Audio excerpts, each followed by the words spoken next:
संसद सत्र के बीच राहुल गांधी आज जाएंगे जर्मनी। जर्मन सरकार के अफसरों भारतीय समुदाय से करेंगे मुलाकात।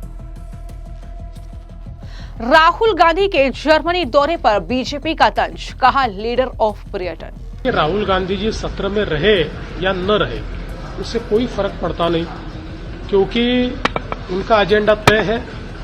रोज संविधान का अपमान करना, संविधान ने जो व्यवस्थाएं खड़ी की है, जो संस्थाएं खड़ी की है, उसका अपमान करना, देश में संवैधानिक संस्थाओं का अपमान करते हैं। राहुल गांधी का ये पिछले 6 महीनों में 5वां विदेश दौरा। संसद का शीतकालीन सत्र चल रहा है। लोकसभा में नेता विपक्ष राहुल गांधी आज जर्मनी जाएंगे। राहुल गांधी 15 से 20 दिसंबर तक जर्मनी के दौरे पर रहेंगे। वहां वो जर्मन सरकार के अफसरों और भारतीय समुदाय से मुलाकात करेंगे। राहुल गांधी का पिछले 6 महीनों में ये 5वां विदेश दौरा है। जी हां, इससे पहले जुलाई से लेकर सितंबर के बीच वो लंदन, मलेशिया, ब्राजील, कोलंबिया की यात्रा पर गए थे। राहुल गांधी का जर्मनी का यह दौरा ऐसे वक्त पर हो रहा है जब संसद का शीतकालीन सत्र चल रहा है। 19 दिसंबर तक यह सत्र चलेगा। इसको लेकर बीजेपी ने राहुल गांधी पर जोरदार हमले बोले हैं और राहुल गांधी को लीडर ऑफ पर्यटन तक करार दिया है। सुनिए, बीजेपी के राष्ट्रीय प्रवक्ता शहजाद पूनावाला से लेकर महाराष्ट्र के मुख्यमंत्री देवेंद्र फडणवीस ने राहुल गांधी की इस जर्मनी यात्रा को लेकर उन पर क्या हमला बोला है। Rahul Gandhi has again proven that LOP means leader of Paryatan and leader of parting. Rahul Gandhi is a non-serious politician. People are on work mode, he is on vacation mode, permanent vacation mode. So he likes going abroad every now and then. Recently in Bihar elections also he was in jungle safari, he was on foreign tour, and even when parliament is on till 19th, he is going abroad. So his priorities are clear. Now I don't know, he's going for some reason to Germany, but it might be only to spew venom against India. It is a Bharat Badnami brigade and a Bharat Badnami tour. So he's once again going abroad for his vacation and for Bharat Badnami. Rahul Gandhi ji अभी Germany की यात्रा पे जा रहे हैं, सत्र चलते हुए वो छोड़ के जा रहे हैं। देखिए, राहुल गांधी जी सत्र में रहे या न रहे उससे कोई फर्क पड़ता नहीं, क्योंकि उनका एजेंडा तय है। रोज संविधान का अपमान करना, संविधान ने जो व्यवस्थाएं खड़ी की है, जो संस्थाएं खड़ी की है, उसका अपमान करना, देश में संवैधानिक संस्थाओं का अपमान करते हैं और देश में जाकर देश की बदनामी करते हैं। जर्मनी जाएंगे तो वापिस अपने देश की बदनामी करेंगे, हमारे लोकतंत्र की बदनामी करेंगे। इसलिए मुझे ऐसा लगता है कि उनसे कोई बहुत अपेक्षा ही नहीं है। बीजेपी नेताओं को सुना जो साफ तौर पर इस बात को लेकर सवाल उठा रहे हैं कि लीडर ऑफ अपोजिशन है राहुल गांधी, यानी लोकसभा में उनकी जिम्मेदारी है कि जनता के मुद्दों को उठाएं। लोकसभा का जब सत्र चल रहा है, संसद का शीतकालीन सत्र, तो वो लोकसभा में मौजूद रहें। लेकिन राहुल गांधी जर्मनी के दौरे पर जा रहे हैं। राहुल गांधी के पिछले 6 महीनों की विदेश यात्राएं जो सामने आई हैं, वो कई सवाल पहले भी उठाती रही हैं। चाहे वो 25 जून से 6 जुलाई 2025 के बीच लंदन की यात्रा हो, जब 2025 के मध्य में राहुल गांधी लंदन गए थे। सुरक्षा एजेंसियों के पत्र में इस चीज का विवरण आया। 4 से 8 सितंबर 2025 मलेशिया की यात्रा उन्होंने की, जिसके बारे में राजनीतिक आरोप प्रत्यारोप खूब लगे। सितंबर 2025 दक्षिण अमेरिका, ब्राजील, कोलंबिया की यात्रा राहुल गांधी ने की। देश के छात्रों, व्यापारियों, नेताओं से मुलाकात की। राहुल गांधी आज जर्मनी के लिए रवाना होंगे। 17 दिसंबर को जर्मनी की राजधानी बर्लिन में होने वाले इंडियन ओवरसीज कांग्रेस के कार्यक्रम में वो हिस्सा लेंगे। यहां वो यूरोप के अलग अलग देशों से आए आईओसी के नेताओं से मुलाकात करेंगे। आईओसी के इस दौरे को पार्टी के वैश्विक संवाद को मजबूत करने की दिशा में एक अहम पहल बताया है।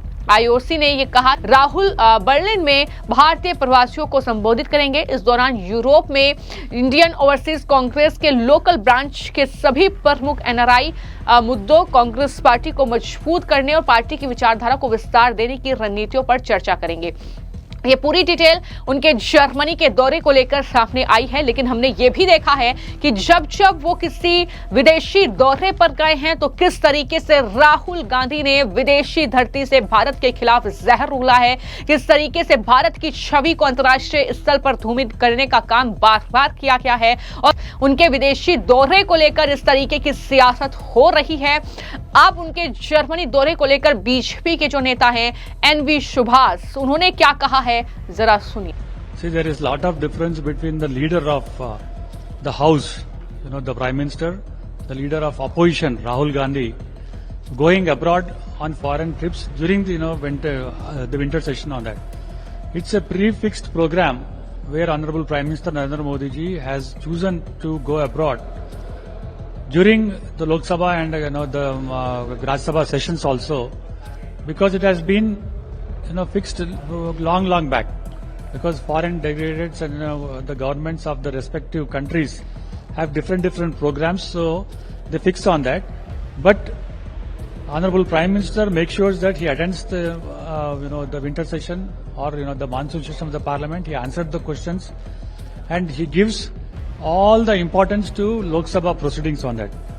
Unfortunately, whereas our leader of opposition Rahul Gandhi, apart from the tradition of many of the opposition leaders, who have made India proud in UN General Assembly or going on the foreign trips also, where the Congress Prime Minister, the then Congress Prime Minister Shri P.V. Narasimha Rao also choose to send leader of opposition Shri Atal Bihari Vajpayee to UN and belittling the Pakistan issue on that. This is the proud moment.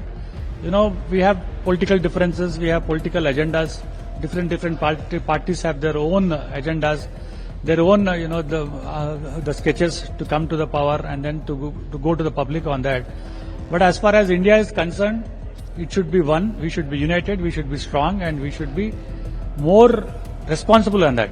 Rahul Gandhi going abroad doesn't have any problem on that, but whenever he goes abroad, he puts his constitution book in his hand and then he belittles the image of Indian democracy, Indian Commission, the Constitution, the democracy, the parliamentary system, and ultimately the Election Commission and the people of India. This is the difference.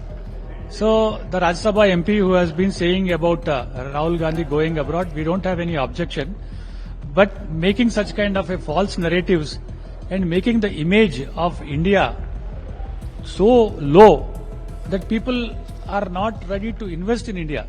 This is the sad part on that. So we demand the Lok Sabha, leader of opposition, Mr. Rahul Gandhi, to be responsible leader of opposition and make India proud whenever you visit abroad. तो आपने BJP के नेताओं को सुना जो लगातार राहुल गांधी की इस विदेशी यात्रा को लेकर उन पर निशाना साध रहे हैं, क्योंकि ये देखा गया कि जब 28 सितंबर 2025 राहुल गांधी ने बोस्टन में बयान दिया था और कहा था कि ये पूरी तरह साफ है कि भारतीय चुनाव आयोग समझौता कर चुका है, इस सिस्टम में कुछ गड़बड़ी है। ये बातें उन्होंने बोस्टन में कही थी, यानी विदेशी धरती से कही। 2022 मई में राहुल गांधी ब्रिटेन का दौरा करते हैं और वहां पर उन्होंने सीबीआई और ईडी का हवाला देते हुए भारत सरकार की तुलना पाकिस्तान की सरकार से की थी। तब बीजेपी ने राहुल पर विदेश में जाकर भारत को बदनाम करने का आरोप लगाया था। यह कहानी यही खत्म नहीं होती। राहुल गांधी अपनी नानी से मिलने के लिए इटली गए थे। 28 दिसंबर को हर साल कांग्रेस का स्थापना दिवस मनाया जाता है, इसमें वो शामिल नहीं हुए, इसको लेकर भी खूब विवाद हुआ। कई ऐसे बयान विदेशी दौरे से राहुल गांधी ने दिए हैं जिसको लेकर कहीं ना कहीं वो सवालों के घेरे में रहे हैं। एक बार फिर से वो जर्मनी की यात्रा कर रहे हैं, इस यात्रा को लेकर भी कई तरह के सवाल उठ रहे हैं। लेकिन राहुल गांधी के भाषण किस तरीके के रहेंगे, क्या कुछ राहुल गांधी कहेंगे इस दौरे पर, इस पर सबकी निगाहें कड़ी हुई हैं। फिलहाल आपकी इस मामले को लेकर क्या राय है, हमें कमेंट बॉक्स में जरूर लिखें। धन्यवाद।